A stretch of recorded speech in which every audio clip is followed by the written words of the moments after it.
আজ আমার বান্ধবী পিঙ্কি ছেলের মুখে ভাতে, তো সেই জন্য আমি রেডি হয়ে গেছি। আর তোমার জন্য রান্না করে দিয়েছি, রান্নার জন্য চিন্তা করতে হবে না, তুমি খেয়ে নেবে সময় মতো। আর তোমার ছেলে বলেছে আজকে দেরি করে আসবে, তো তাহলে এলাম, তুমি সময় মতো কিন্তু খেয়ে নিও। কি বলছো? ছে ছে ছে বৌমা ছে, কি পড়েছো তুমি এটা? হ্যাঁ, কি পড়েছো? মান সম্মান সব ডোবাবে তুমি, আমার সব ডোবাবে। আমি কি এমন খারাপ ড্রেস করলাম মা যে আপনার ছ্যাঁচা মনে হলো?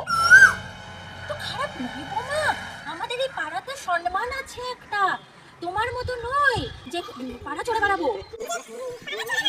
হ্যাঁ, তোমার মানে তোমার কোনো মা বাবা কি শিক্ষা দেয় নাই? হ্যাঁ, এইটা তুমি ড্রেস করেছো মা। প্রথমে না মডার্ন মডার্ন, আমরা বউকে মেয়ের মতো রাখি, এই কনসেপ্টটা না বলে প্রথমে মন থেকে আগে মডার্ন হোক, ঠিক আছে? এই ড্রেসটা কি খারাপ আছে? একটা স্লিভলেস ড্রেস আমি পরে যাচ্ছি, সেখানে আমি তো কোনো খারাপ কাজ করছি না বা খারাপ ড্রেস পরে যাচ্ছি না কোথাও, এটা আপনার ক্লিয়ার হওয়া উচিত না। এটা কি ড্রেস পরেছি এইটার উপরে বিচার না করে সেই মানুষটাকে বিচার করুন, সেই মানুষটা কেমন। এই আপনাদের মতো শাশুড়িদের জন্যই না এই বাইরের মেয়েকে খারাপ হতে হচ্ছে।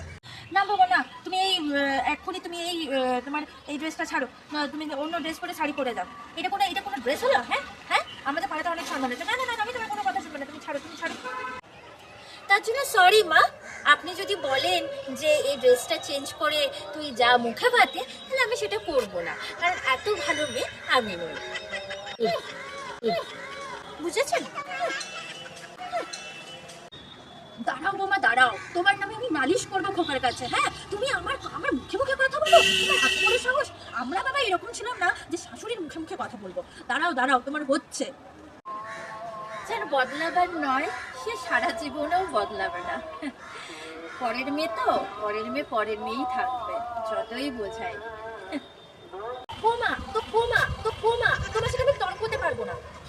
আজকালকার যুগের মেয়ে কি দেখে যে খবর নিয়েছিলাম কে জানে, তো